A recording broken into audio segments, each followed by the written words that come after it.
होटलमा बसेको नि यस्तो दामी भएछ कि हाम्रो त्यहाँ केराबारी हेर्नु न तल सबै ससुराबारीको फार्म हाउसहरू केराहरूले हेर्नुहोस् है आम्मामा यहाँदेखि यो घरमा जानु पर्छ तल यो घर पनि हो नि है साँच्चै फार्म हाउस हो यो नुइने भनेको बाँचेको घरहरू बाजेको यहाँदेखि तल खोलाइसम्म हो क्या अब कहाँसम्म हौ खोलासम्म छैन त्यो आधीसम्म साल खाएको हो नि यो के अम्बक हो यो यहाँको खाएको अनि उतिको बोटको यो अस्तिको पालिदेखि कागो त्यो अम्बाहरू फल्नु थालेको क्या माथिको साइडको त अगाडि नै फल्छ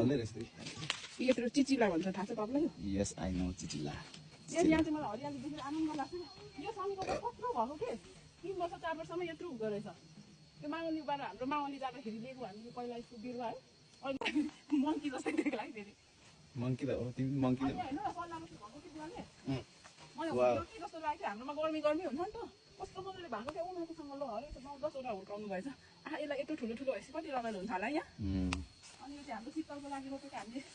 किचीको बोट किचीमा त करेन्ट सापको हुन्छ है फेरि डर पो लाग्यो हेर्नु न यस्तै धेरै सल्लाह छ त यहाँ पनि यहाँ मकै पनि पकाउनु लागेको अब हामी अर्को महिना आउँदा चाहिँ यो त धनकुटातिर हुने सल्लाह हो नि त सल्लेरीतिर क्या त्यो इम्लीको अस्ति सकाइ भएर नि नकाट्नु इम्ली सकाइदियो ल ल अर्को महिना आउँदा चाहिँ मकै खाने बेला हुन्छ कि क्या यो चाहिँ के को फल हो फेरि अब फल मात्रै छ खानु चाहिँ मिल्दैन तर यो स्याउलाको लागि चाहिँ युज गर्छ यसलाई पुतली काठ भन्छ हामी चाहिँ भन्छौँ यसको के फेदमा यो अलिक यो पुरै मनसुन चलेको बेला यति धेरै यो पुतलीको चाहिँ हुन्छ नि जुन किरा स्टाइल लार्भा स्टाइल स्टेजको यहाँ बसिरहेको हुन्छ तर यहाँ चाहिँ हाम्रो घर नजिक भएर होला मान्छेहरू धेरै आउँदा भएर यहाँ चाहिँ लाग्दैन यो त मेरो बच्चालाई एलर्जी हुन्छ होला यो त यो बोटमा बस्दैन नि त मतलब यस्तै खालको रुख अरूमा चाहिँ बस्छ नि फेरि यो बिचको प्लट चाहिँ हाम्रो पर्दैन क्या फेरि यो चाहिँ मलाई यस्तो यो चाहिँ यताको यो प्लट सबै तलसम्म पर्छ माथि परगन पर्यो अनि यताको सबै पर्यो पनि सबै हाम्रो उताको साइड नदेखिने साइडसम्म पनि पर्छ अनि यो बिचमा चाहिँ पहिला कसरी अर्काको जग्गा पर्यो जस्तो लाग्छ कि जहिले यो देखेको त चाहिँ पर्दैन क्या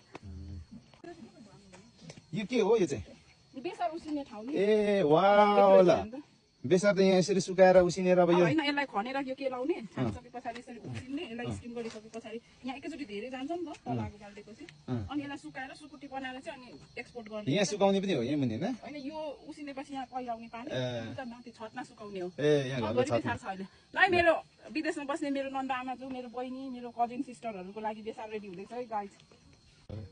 यो के हो के यो भोगटे हो कि के हो कि कागती हो ठुलो खालको कागती हो के यो यसपालि फल्दैन ए माकी त डेन्जर छ त हो नि योचोटि त मकैहरू है वाह यो अम्बा त कति धेरै फलिरहेको छ सानो सानो यो त झन् लोकल हो के माथि ठुलो खालको अम्बा यत्रो फल्छ कति धेरै धेरै नै फलेको छ नि अम्बाहरू नि यहाँनिर सानो सानो नास्पाती छ आँप छ अझै तिमीले